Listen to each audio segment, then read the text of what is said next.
Fluminense hoje reencontra no Maracanã o treinador da ótima fase 22-23 e o treinador da péssima fase 24. É um encontro que, independente do que vai ser em rede social, em arquibancada, é um encontro que vai trazer muita coisa à memória dos jogadores e dos torcedores. Isso é inegável. Do lado de lá, no banco de reservas, dessa vez à esquerda das cabines do Maracanã, vai estar Fernando Diniz de azul comandando o Cruzeiro. Só que, desculpa, mas a gente não tem muito tempo para ficar pensando nesse reencontro emotivo com ele, seja de emoção, de felicidade, gratidão ou de raiva. Não tem tempo para pensar nisso não, meu amigo. Faltam 11 jogos para acabar o Campeonato Brasileiro. O Fluminense precisa vencer pelo menos uns 5 e empatar uns 2 para poder garantir sua permanência na Série A, que seria, talvez, a sua meta mais alta que dá pra gente sonhar nesse momento. O Fluminense chega para esse jogo na 18ª colocação, num cenário de pontuação terrível e num cenário recente de 3 derrotas seguidas dentro do Campeonato Brasileiro. Tudo que você precisa saber sobre esse Fluminense Cruzeiro hoje à noite no Maracanã, você encontra aqui nesse vídeo pré-jogo.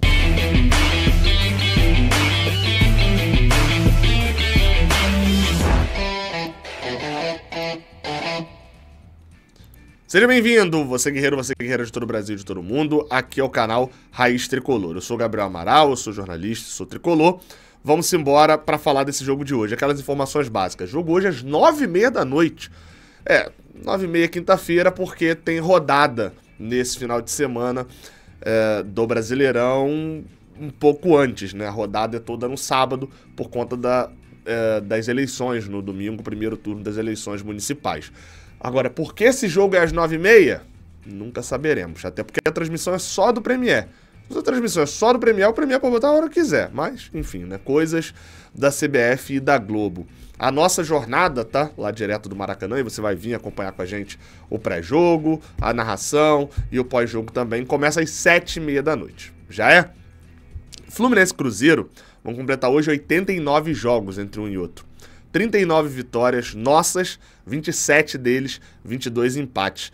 Eu sinto que o Cruzeiro é um dos poucos times que a gente tem uma vantagem tão considerável assim. E vale a lembrança, né?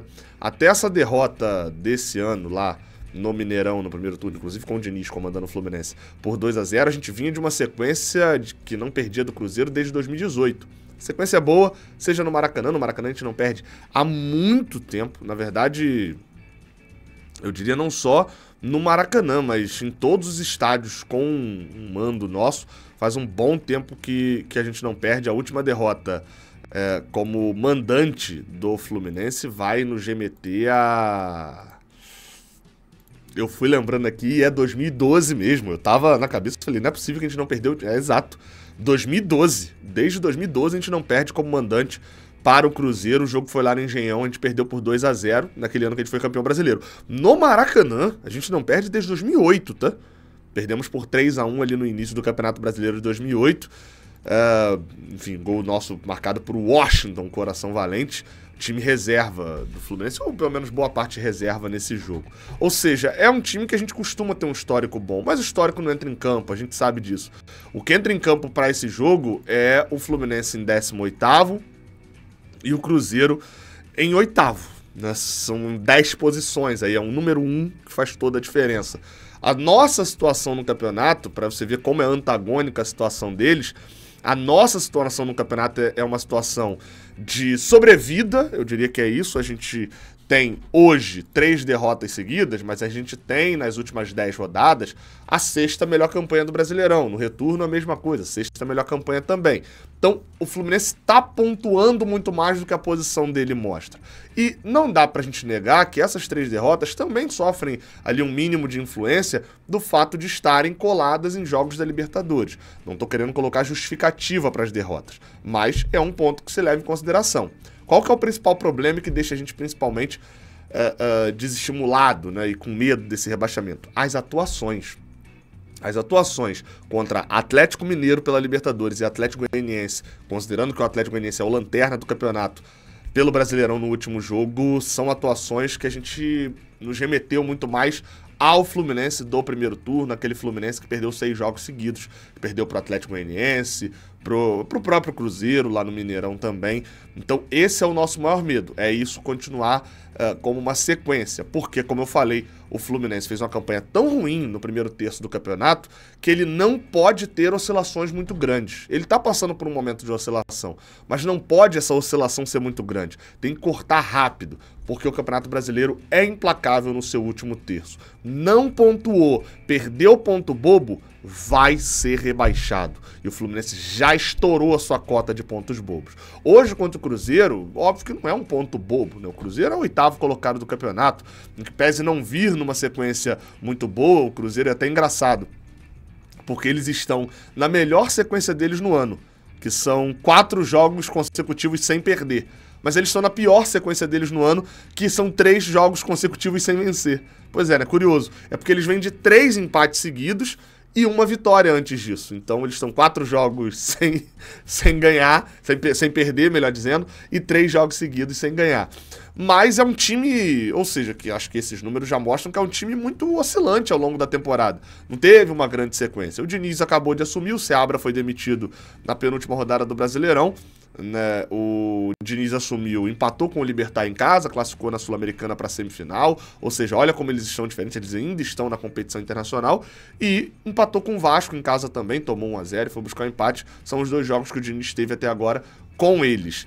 Como eu falei, momentos são diferentes. Eles estão olhando ali para daqui a 2 semanas, 3 semanas mais ou menos, quando vão enfrentar o Lanús pela Copa Sul-Americana. Eles estão olhando para o Campeonato Brasileiro sabendo que não vai ter G8.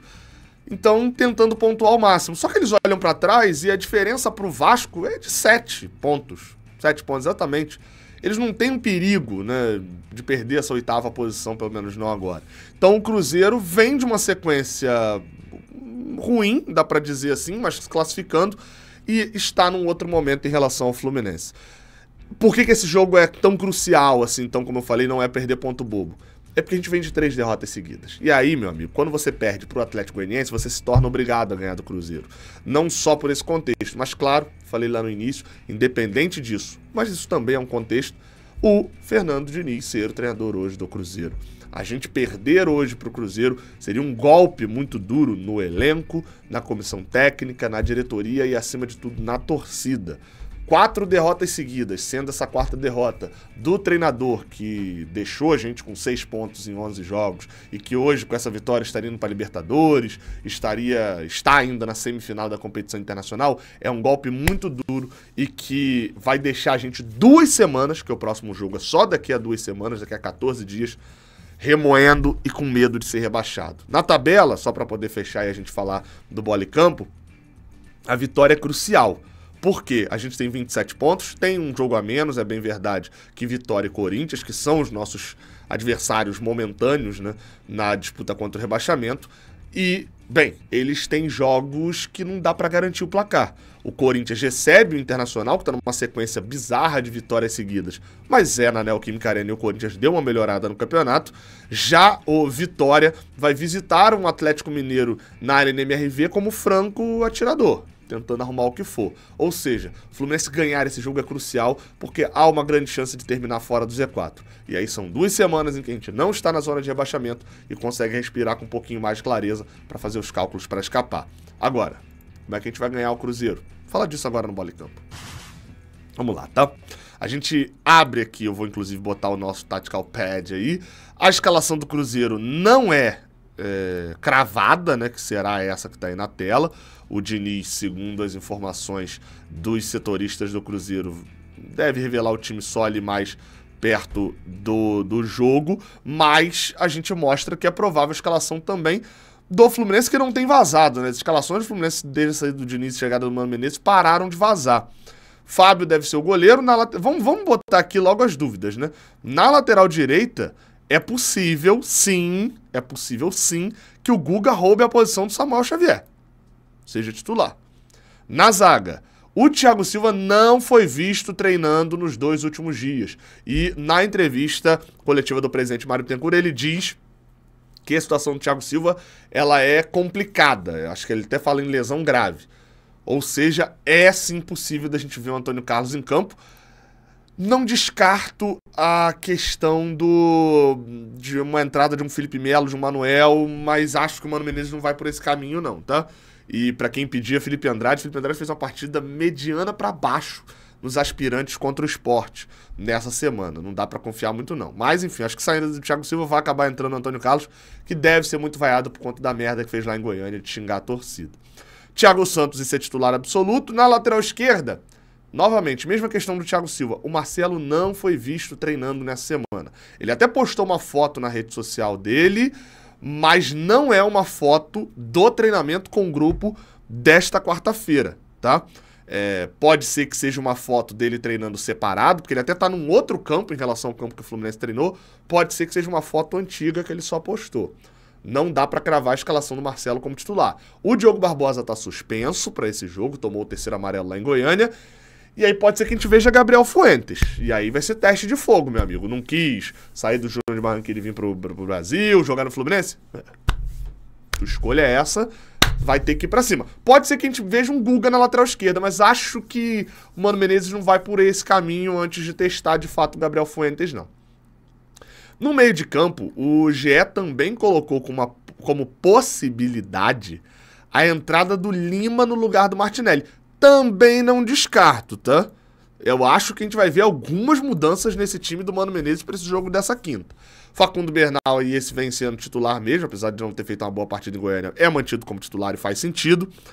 Ganso, Arias, Kevin Serna e Cauã Elias, lembrando que o Germancano foi expulso, está suspenso. O Serna não garanta titularidade também não, inclusive até mesmo com a entrada de um Lima no lugar do Serna, tá? Pra quem de repente está se perguntando aqui no meio de campo sobre o Nonato ainda não está liberado para jogar. O zagueiro aqui também, poderiam estar se perguntando do Ignacio. O Ignacio já voltou a treinar, mas aparentemente ainda não tem condição de jogo. Pode ser que seja relacionado, mas, né, ao que tudo indica, não tem. Outra mudança que pode acabar acontecendo também, e aí, enfim, daquelas surpresas que vão rolando, etc, etc, etc, é a entrada do Vitor Hugo, que entrou no último jogo, não dá pra avaliar muita coisa, eu até gostei, mas foram 5 minutos, né? No lugar de um Martinelli da vida. Não descarto também, acho que a gente vai se surpreender quando sair tanto a lista de relacionados quanto a escalação do jogo. E aí não tem nem como eu avaliar taticamente o Fluminense, porque são muitas mudanças, muitas possibilidades que cada um entrega, o outro entrega.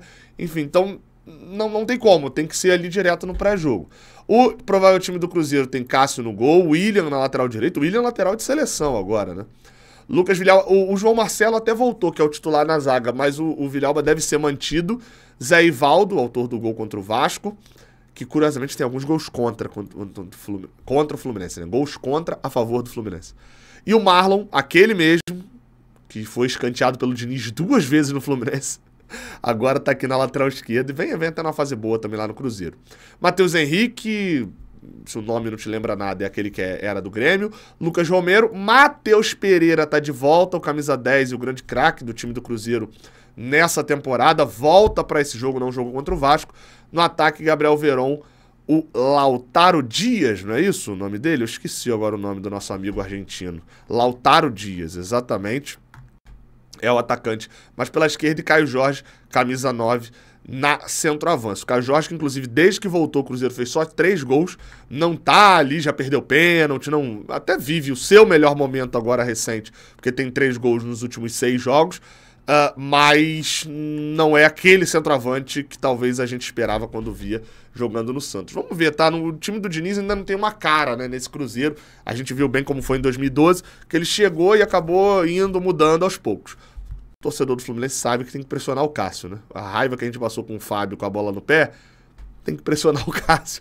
É uma chance. Enfim, dá só aquele serviço de informação também, né? Como eu falei, Diogo Barbosa e Cano estão suspensos. Os pendurados que se tomarem cartão amarelo hoje não jogam o Fla-Flu, tá? O Thiago Silva e o Marcelo estão pendurados, não sabemos se os dois vão pro jogo, mas estão pendurados, se tomarem amarelo, não jogam o Fla-Flu. Marquinhos, que deve ficar no banco.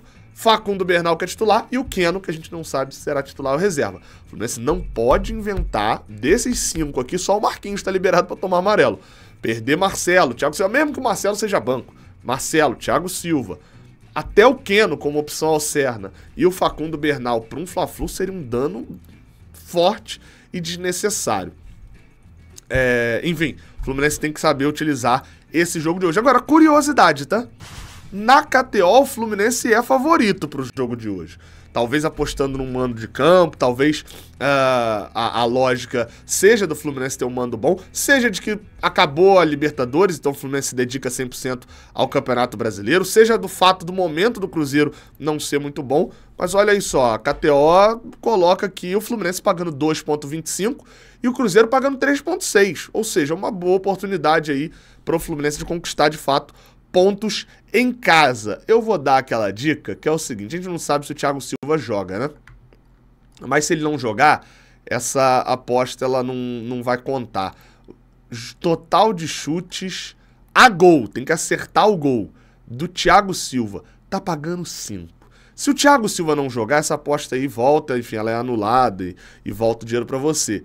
Mas o Thiago Silva acertar um chute no gol, se ele jogar, é muito provável porque todo escanteio é na cabeça dele. Então vou botar aqui 10 reaisinho. Obviamente eu poderia botar R$1.000 aqui e querer ganhar 5 mil?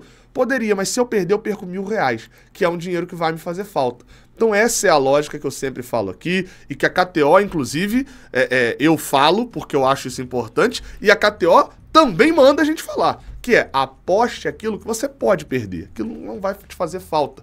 Jogue com responsabilidade, você não vai ficar rico com aposta, tá? Já te deixo essa clareza aqui. E se alguém te falar isso, tá sendo charlatão e tá mentindo pra você. Se você não souber apostar, não tiver controle, não aposte, porque aí você pode acabar ficando pobre, entendeu? Sempre aquele recomendação, KTO, casa de aposta, é uma das registradas, tá? Lá pelo governo federal, então tem total segurança. Lá na KTO, é uma empresa que agora, de fato, tem a sua representação aqui também dentro do Brasil, beleza? KTO, cupom JORNADA, você ganha 20% de bônus no seu cadastro. Olha só, a arbitragem da partida eu confesso que eu tenho pouco a dizer, porque a arbitragem será feita pelo senhor Gustavo Bauerman, cujo qual só vi um jogo apitando do Fluminense, né? Foi Fluminense e Atlético Goianiense do primeiro turno do Campeonato Brasileiro, a derrota por 2-1, e eu não estava nesse jogo, foi o único jogo do Brasileirão no Maracanã que eu acabei não indo. Quem narrou esse jogo foi o Matheus Matos, lá no Jornada aqui no Raiz Tricolor. Então não tenho muitas referências dele, confesso. Ele já apitou alguns jogos assim interessantes, já apitou jogo de clubes grandes aqui no Brasil, dentro desse Brasileirão, apitou alguns jogos no Brasileirão. Enfim, vai ser um teste para ele também. Vamos ver como é que vai ser esse Fluminense Cruzeiro no Maracanã. Como falei, não tenho muitas referências dele para poder dar aqui. É isso então, tá? Deixa um like aqui embaixo se você gostou desse vídeo, se inscreve aqui no canal, dá aquela moral. Estamos chegando a quanto, tá? 244 mil. Falta pouquinho para 244 mil inscritos, beleza? Então se inscreve aqui embaixo, ativa o sininho aí para você ser o primeiro a assistir os vídeos aqui do canal. Tamo junto, até a próxima. Valeu!